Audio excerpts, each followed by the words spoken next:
Hi guys, my name is Nicole, and today I was thinking about making flautas con papas y chorizo.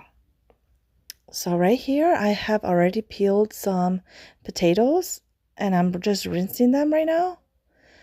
And I used Yukon Gold potatoes, but you can use russet potatoes, baking potatoes, whatever potatoes you like. And I'm just chopping them into big chunks. I don't like to chop them into little chunks because then they're going to absorb too much water and it's going to taste too watery. So this is how much potatoes I have chopped, and now I want to add some garlic to flavor my potatoes because we're basically going to be making some mashed potatoes right now. And I like to smash the garlic with the side of my knife first, and that way it's a lot easier to peel the garlic. And you can use as much garlic as you like. I like mine mashed potatoes very garlicky. I know I keep saying mashed potatoes, but basically we're making the mashed potatoes first before we make the flautas.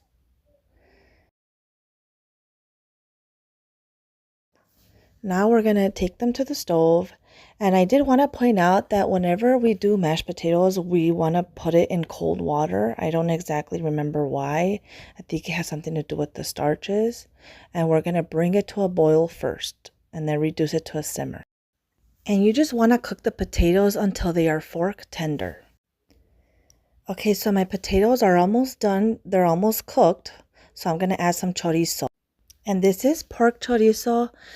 I think it's Mexican style. I'm not really sure, but I have had some other different type of chorizo, and it's hard, kind of like the texture like salami, and it doesn't taste the same. I've seen it like in paellas, and I personally didn't like it. I like this chorizo, the soft one, but I guess whatever is your preference. And now I'm just gonna, break it apart, and I want to cook it until it's fully cooked. So right here, we're just letting it cook. We're just going to let it do its thing, and just keep moving it around so it doesn't burn. And then it is fork tender, my potatoes. So I'm going to drain them in a colander right here, along with the garlic. And then we want to put everything, including the garlic, back in our pan. And we're going to start putting a stick of butter. You can put as much butter as you like. I'm just going to put a stick. And I have half a block of cream cheese in my fridge, so that's what I'm going to use. And don't forget to stir the chorizo so it doesn't get burned. And I'm going to start smashing my potatoes. And I do like Yukon Gold potatoes more just because I feel like they're much creamier. And I like the taste more. But you can use whatever potatoes you like. Just smash them, smash, smash, smash, smashy, smash, yeah, baby. Okay, right here, our chorizo looks fully cooked. And I'm about to put it in my potato mixture, and you can add as much as you like.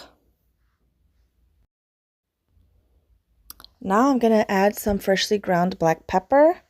I love freshly ground black pepper. I don't really like the one that's already grounded up. I just love freshly ground.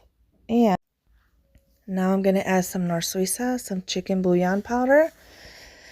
This is my secret ingredient because the first time I tried to make this, I literally just made mashed potatoes with chorizo and I did not like it. So my secret ingredient, the second time I tried it out, I added some chicken bouillon powder and I loved it. So if you still don't like the taste of it, add more Knorr Suiza on it, some chicken bouillon powder. And I'm just stirring it around. And we're about to put paprika. Chorizo already has paprika. It's basically just for color. It doesn't really have any taste. Chorizo already has paprika, but I'm going to add more because I like the red color to it. What else am I going to do, honey? I'm going to put some heavy cream. You can add a little splash of milk. It's not really necessary. You don't want it too soupy. And just add some salt. Now I'm just stirring it up, girl. What's up? I'm tasting it for some salt, and it tastes amazing. And now look at this texture. this is the perfect texture I want. I do not want it too soft, too soupy. I want it just like this. Uh-oh, my stove don't work. I gotta turn it on. We're about to heat up our pan. I like to use a wide, not so high pan, but you can use whatever pan you like. And we're about to heat up our pan and add some oil to it. I like to use canola oil, but you can use vegetable oil, avocado oil, peanut oil, any type of frying oil. I don't suggest olive oil just because it has a taste to it. And well, to each its own.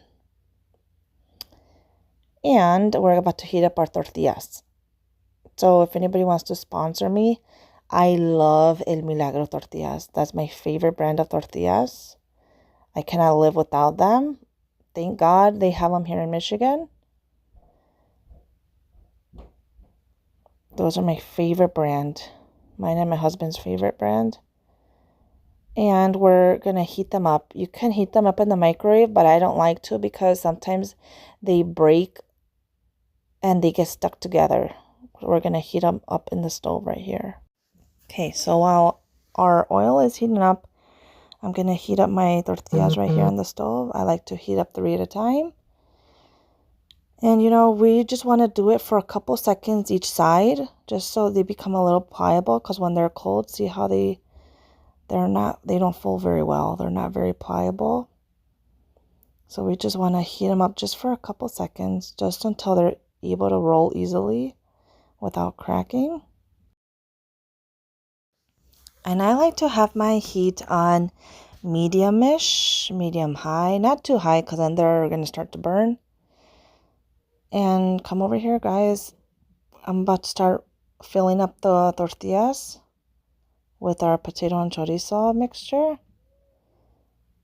So, see how this tortilla has a little crack on it? I'm going to put that crack in the inside just because I don't want it to start cracking when I put it inside the my hot oil. And just fill them up as much as you like. I don't like it too thick, but I also don't like it too thin. And see how you can even move the potato because it's not so watery or whatever. And just roll them up, get them ready. And just do the same thing however you like it.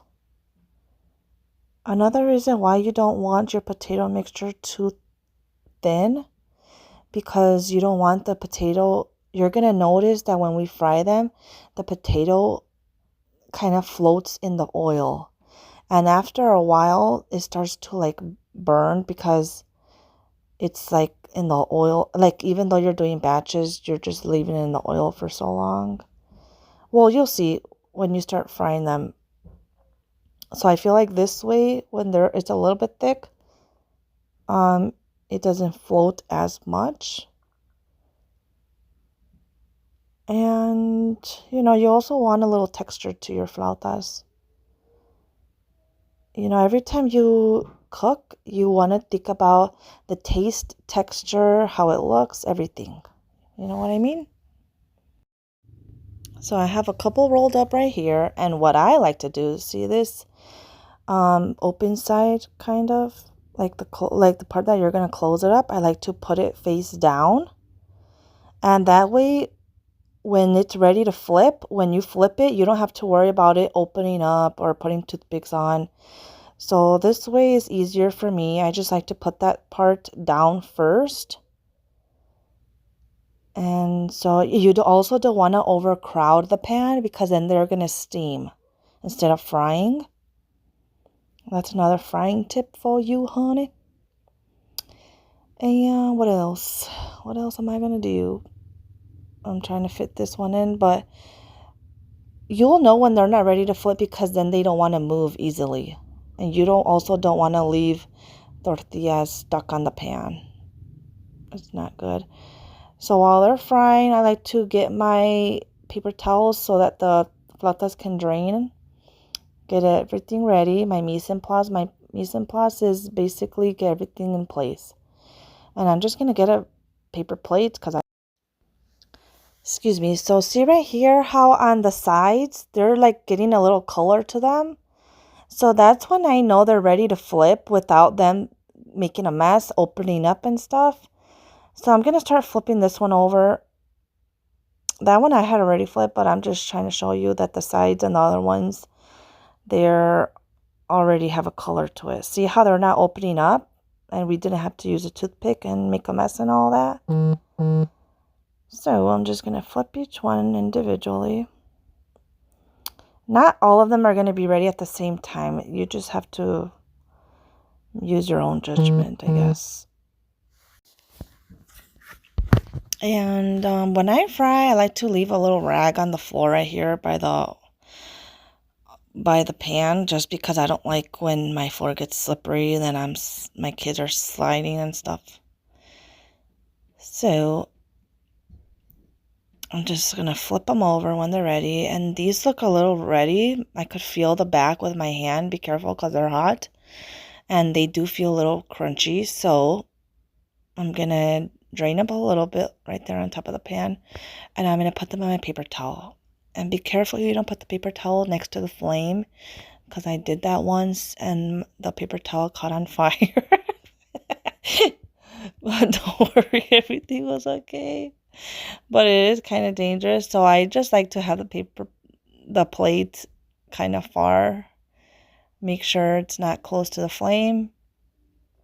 And then we're going to add our other flautas.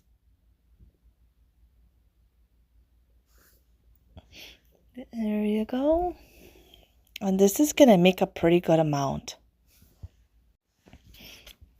And you know what? Now that I'm thinking about it, maybe you could even probably add some cilantro. I never thought of it. Just so it doesn't have like the same orange color all the way around. Oh, look at my daughter. She's playing her video games. And there you go. I can feel them. See how that one's a little cracked? I think I didn't wait to roll them. Usually when you heat them up, I like to wait like at least a minute, because if you roll them right away, then they start cracking like that. I forgot to mention that in the beginning. And you know, while they're cooking, you just keep rolling it, so that way you're not wasting time. Oh, look at that little cutie. Just heating up more tortillas because I didn't heat up enough. And actually, I used up a whole pack of 30, the big pack of tortillas. Oh, excuse me, the big pack of 30 tortillas. Now, the next thing we're going to do is we're going to make our crema. So right here, I have a big thing of sour cream. That's what you need, sour cream. And it's not very much, so I'm just going to do it right there inside it. And you want to add a little bit milk at a time. You don't want to put too much, because sometimes I'll add too much and it's too soupy. And you still want it to have a little oomph to it. It's actually up to your preference how thin you want it. I like it thin, but I also don't like it too thin like water. And just to let you know, it will thicken up over time. So like right now, I thinned it out, but later on, it's not even going to look like it's thin. It's going to thicken up when you put it back in the fridge. So I'm going to add a little bit more milk. I want it to be a little runny, but not too runny. What else? What else, girl? Just keep stirring it to take out all the lumps. And I think I'm almost done. Just going to put a little bit more milk, not too much. Let's see my flautas right there on the side. They look beautiful. And you know, you should be proud of the food you make, even if you don't like it. Sometimes when you're nervous, you don't like it, but it actually tastes pretty good. And this is actually the consistency I like. See how it's a little drippy, but not too drippy. And we're about to plate. So I have a nice fancy plate right here. and that I only use for the holidays, but I'm gonna use it for the picture right here. And I'm about to put my crema up. It's a little clumpy in that spot, so I'm gonna try to stir it one more time. And I like to put a good amount of crema. My husband loves crema. You can just eat it by itself pretty much. So put how much crema you like. Damn, girl. And what else? I'm gonna put some lechuga. And just shred up some iceberg lettuce lechuga, like the one that's in the ball. Just shred it pretty finely.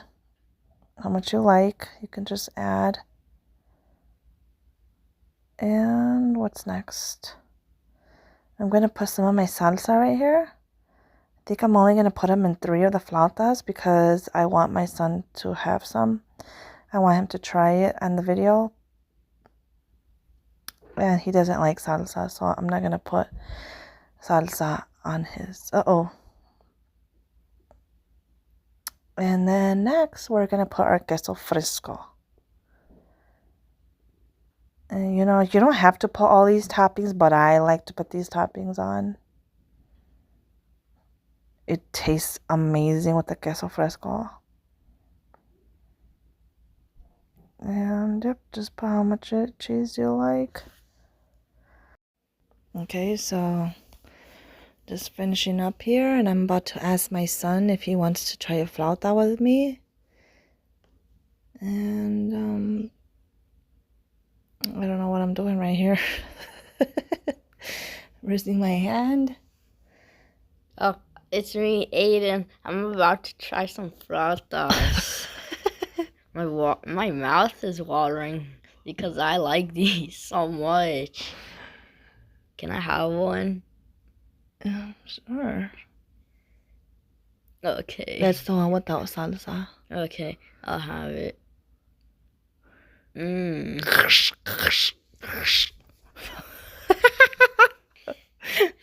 Do you like them, man? Yeah. Oh, my turn. I'm about to try it. Did you hear that crunch? Yeah, that was Sounds amazing. It's really good. Yeah. Here, Aiden's finishing up his flauta, and I'm having my flauta. And okay, here, me and Aiden are telling you guys like and subscribe to our channel.